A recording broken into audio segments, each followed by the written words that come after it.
My name is Jo Kirk and I'm the co-founder of the Red Rocketship Foundation. What fuels my passion for giving is that everyone can make a change in the world, and I think that's really important. It doesn't matter how big or how small, we all have that ability to make the world a better place. And once you think about that, I think you can find ways that you can give every day, and I think philanthropy is just one piece of that puzzle. When I thought about philanthropists that I admire, I kept coming back to my grandmother. She passed away in her 90s, but all of her life she was a philanthropist in the true sense of the word. She always gave back. She didn't have much to give financially, but she always volunteered. To the very end in her retirement village, she was the secretary on the committee. Prior to that, she lived in the country in South Australia and was part of the Country Women's Association.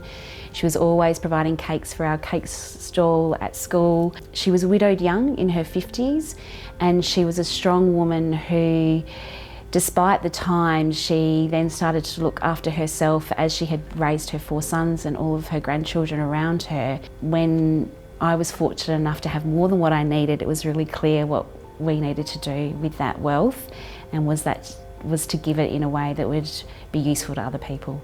There have been many light bulb moments in my life where I've noticed gender inequality, but one that sticks out in my mind is a number of years ago I was working in a refugee camp on the Thai-Burma border as a nurse coordinating a team of local nurses and community health workers.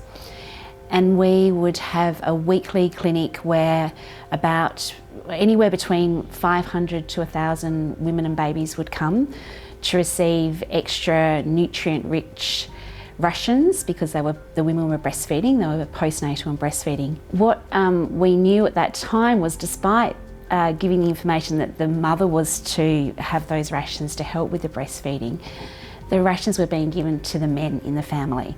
So the fathers and the sons were getting it over the women and the girls, and that's because they were considered more important. And I think it was just a real highlight and a sad way to see, in a very practical example of how women weren't considered as important as men. As the mother of 2 sons, I feel like gender equality benefits them as it benefits everybody. Gender equality benefits men, women, boys, girls, gender diverse people, particularly around gender stereotypes. When I talk to my boys, gender stereotypes don't serve anybody. Positive masculinity is really important, and it's important that we role model that to them so they grow up to be good men and good feminists in the world. And so I think, gender equality it benefits all, and it benefits my children as well. I think being new to philanthropy is tricky. So if you haven't come from a family of wealth and you have talked about this around the kitchen table yearly about giving, it's hard to know where to start. And that's what I found. I did a course with Philanthropy Australia called, at that time, I think, Next Gen or Next Generation.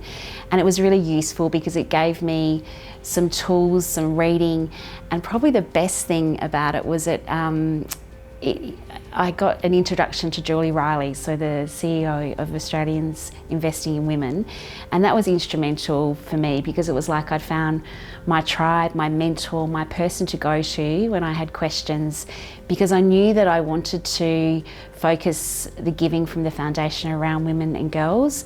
I just didn't really know how to go about it or how to find those projects or things that we were passionate about. Over the last 15 years, I've found what has been most impactful when looking at a gender lens giving is also to have some principles that you base your philanthropy on.